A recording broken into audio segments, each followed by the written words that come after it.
Olá, sou terapeuta Cássia do Espaço Gachô. Hoje vou trazer a carta O Diabo. A carta do Diabo retrata um sátiro, uma criatura metade homem e metade bode, dançando a música de uma siringe, que é uma flauta de 7 tubos, que ele segura em sua mão esquerda. Com a mão direita, ele segura 2 correntes, cada uma presa a um colar ao redor do pescoço de uma figura humana nua. As figuras, um homem e uma mulher. Tem pequenos chifres, como aqueles do sátiro. Apesar de suas mãos e pernas estarem livres para dançar, eles estão presos às suas correntes de medo e de fascinação pela música. Ao redor, aparecem as paredes escuras da caverna. Na mitologia, o bode era associado à depravação e à sujeira. Era considerado um animal lascivo e desprezível. Mas o bode também simboliza o bode expiatório, a pessoa sobre o qual os outros projetam o lado inferior de si mesmos para se sentirem mais limpos e moralistas. Por isso, Pan, o diabo, é o bode expiatório que culpamos por nossos problemas na vida. A caverna escura e sem porta implica que Pan mora no domínio mais inacessível do inconsciente. Somente uma crise pode transpor a parede para a sua câmara secreta. As figuras que dançam, se quisessem, estariam livres para tirar as correntes, pois suas mãos não estão amarradas. A sujeição ao diabo é um assunto voluntário que a consciência pode libertar. Aqui encontramos o grande deus Pan, que os gregos veneravam como o grande todo.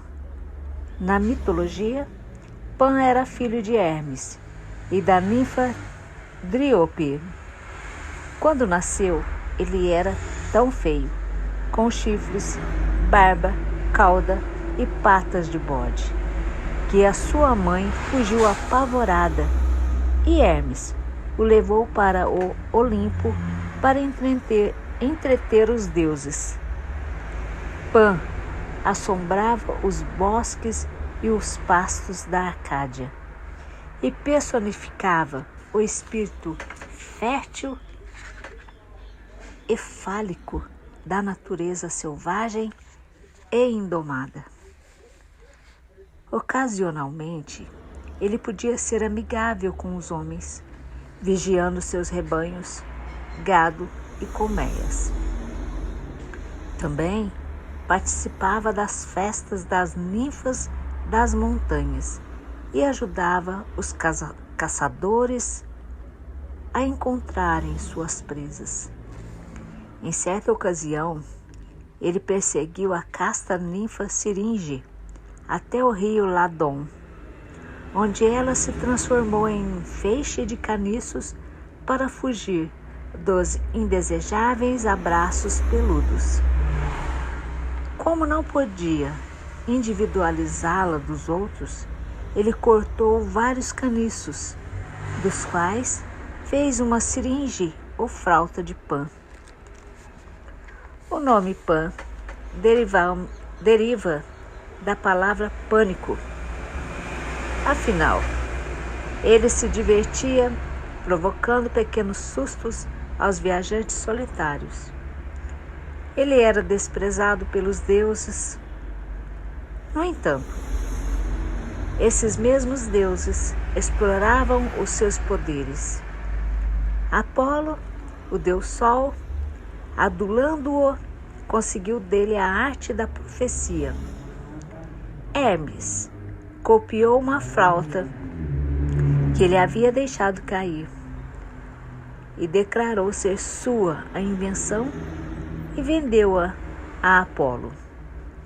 E foi assim que o Deus Sol recebeu ilicitamente a sua música e o seu dom da profecia do Deus da natureza, com aspecto de bode, feio e indomado.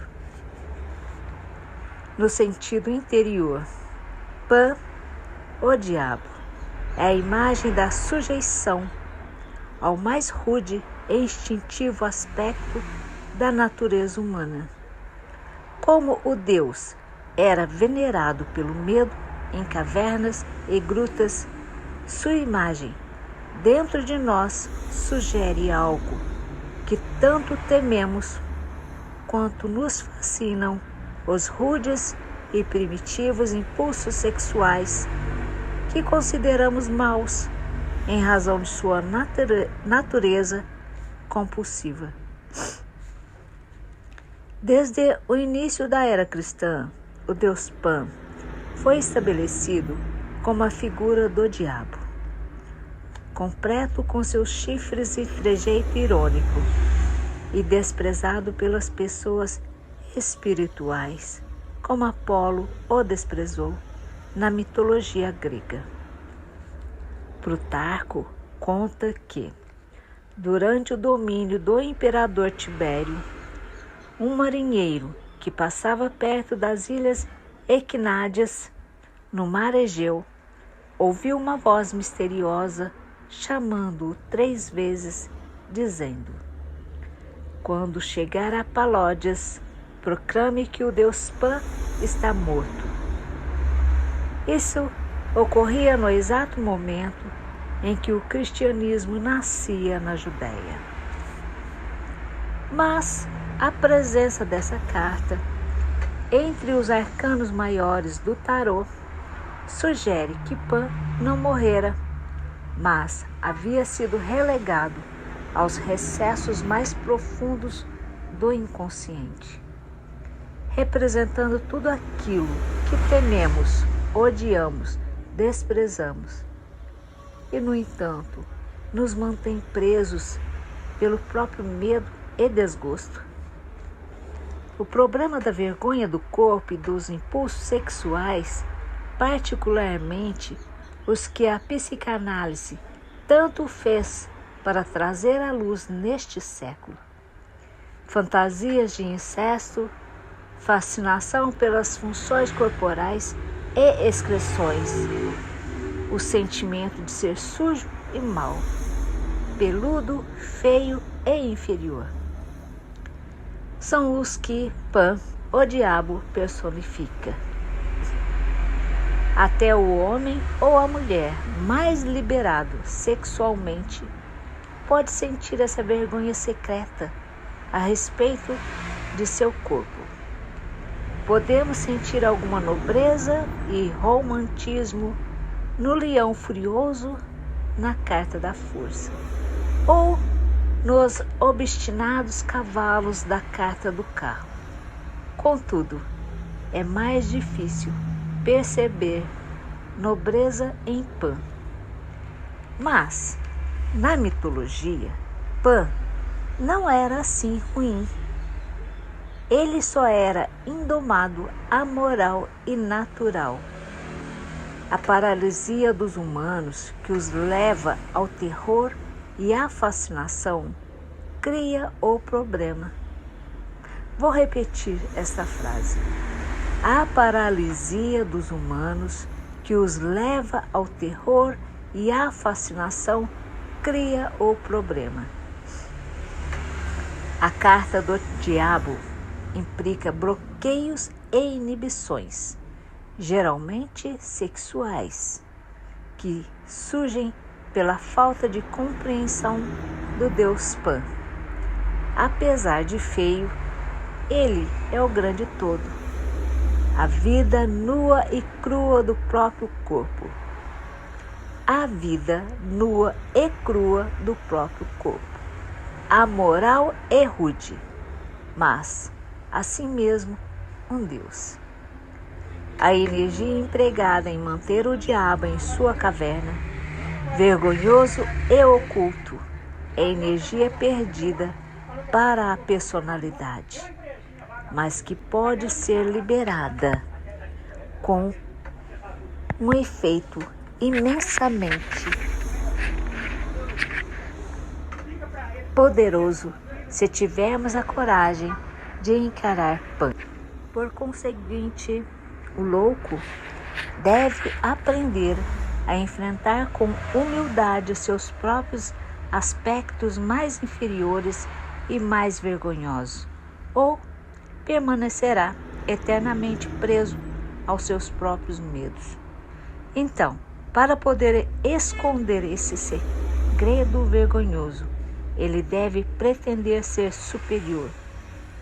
E assim, projeta a sua parte animal em outras pessoas, levando ao preconceito, à inveja e até à perseguição de indivíduos e de raças que para ele são maus.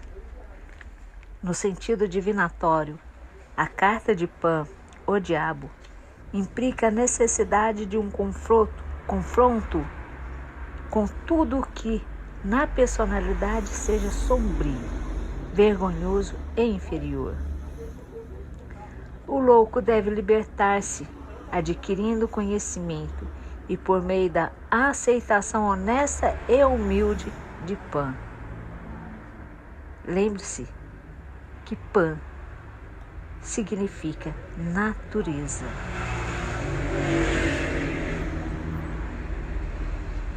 Devemos libertar-nos adquirindo conhecimento por meio da aceitação honesta e humilde de Pan. Deve liberar o poder criativo que está acorrentado ao seu próprio pânico e autodesprezo. E assim, ele chega ao coração do labirinto e enfrenta a sua própria escuridão nas sombras essenciais de seu corpo para tornar-se o que ele sempre foi, simplesmente natural.